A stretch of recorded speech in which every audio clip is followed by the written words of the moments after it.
अऊज़ु बिल्लाहि मिनश शैतानिर रजीम बिस्मिल्लाहिर रहमानिर रहीम अस्सलामु अलैकुम वरहमतुल्लाहि वबरकातुहू। दोस्तों, आज एक ज़रूरी वीडियो के साथ आपकी खिदमत में हाजिर हैं। अक्सर और बेशतर जितने भी आजकल अमराज़ हैं सारे मादे की वजह से पैदा होते हैं, और मादा किन किन चीज़ों की वजह से ख़राब होता है उसमें से सबसे पहला नंबर जो है वो डिप्रेशन का है।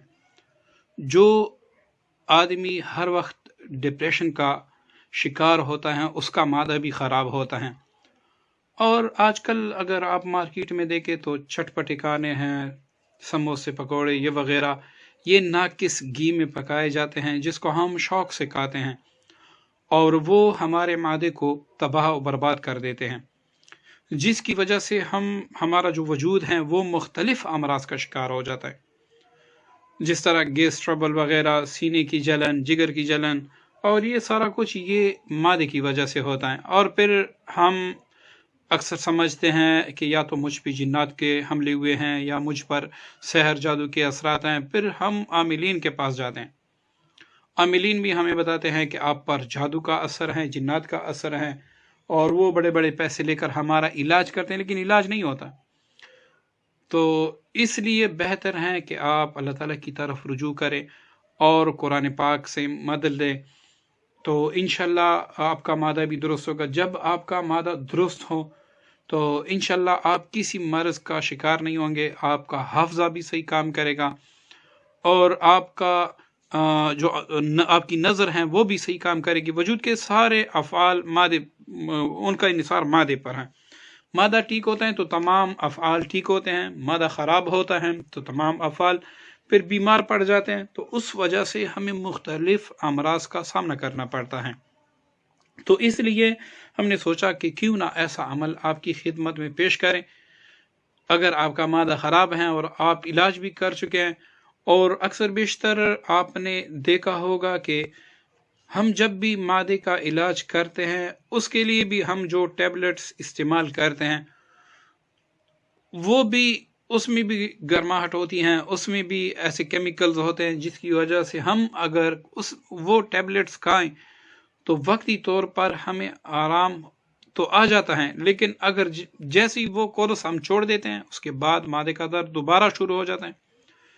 तो इसलिए मादे का मुकम्मल इलाज, ताकि मर्ज़ भी ठीक हो जाए, दर्द भी ठीक हो जाए, और दोबारा ये हालात पैदा ना हो और हम अपनी सेहत का ख्याल रख सकें, तो उसके लिए एक अजीब अमल पेश खिदमत है। इसके लिए ये अमल आपने 7 दिन तक करना होगा, और आपने हर दिन, मतलब 7 दिन का अमल है।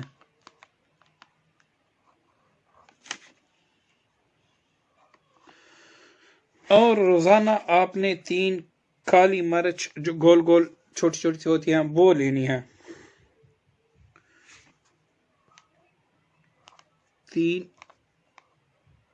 अदद काली मिर्च, ठीक है।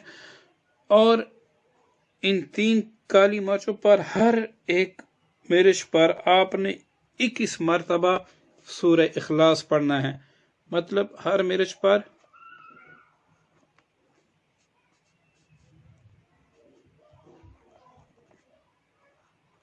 21 बार सूरत इखलास पढ़ना है। पढ़ के उस पर दम करें। एक मिर्च पे आपने 21 मरतबा पढ़ा, दूसरे मिर्च पे, तीसरे मिर्च पे, अब इसको आपने चबाना है, ठीक है ना। आप खा भी सकते हैं दांतों से, मतलब दबा के उसको अच्छी तरह पीस कर दांतों से वो आप निगल सकते हैं, और आप चबा भी सकते हैं ताकि उसकी जो कड़वाहट है ना वो थूक के साथ आपके अंदर जाए। तो ये 7 दिन आपने करना है। 7 दिन में आपने परहेज़ भी करना है। इसके साथ इसकी परहेज़ ये है कि लस्सी आपने बिल्कुल नहीं पीनी, ठीक है। अंडा भी नहीं खाना, जो ज़्यादा मसालेदार चीज़ें होती हैं वो भी नहीं खानी, और اس کے ساتھ ساتھ مٹھائی، ٹھیک ہے نا، جس میں شکر زیادہ ہو، وہ آپ نے نہیں کھانی، مطلب اس سے پرہیز کرنا ہے۔ تو اگر آپ ان چیزوں سے پرہیز کریں گے 7 دن میں آپ کا معدہ ایسے ٹھیک ہو جائے گا کہ انشاءاللہ دوبارہ اگر آپ اس کا خیال رکھیں گے تو عمر بھر آپ کا معدہ خراب نہیں ہوگا، اور معدے کے درد اور اس سے پیدا شدہ ہونے والی جتنے بھی امراض ہیں وہ بھی اللہ تعالیٰ انشاءاللہ اس عمل کی برکت سے دور فرما دیں گے۔ دوستو اس ویڈیو کو آگے دوستوں کے ساتھ شیئر کریں، فیملیز ممبران کے ساتھ شیئر کریں، ہو سکتا ہے ہمارے کسی بھی عمل سے ان کو فائدہ ہو اور اللہ تعالیٰ ہمیں اس کا اجر دے۔ تو دعا میں یاد رکھیے گا۔ السلام علیکم ورحمۃ اللہ وبرکاتہ۔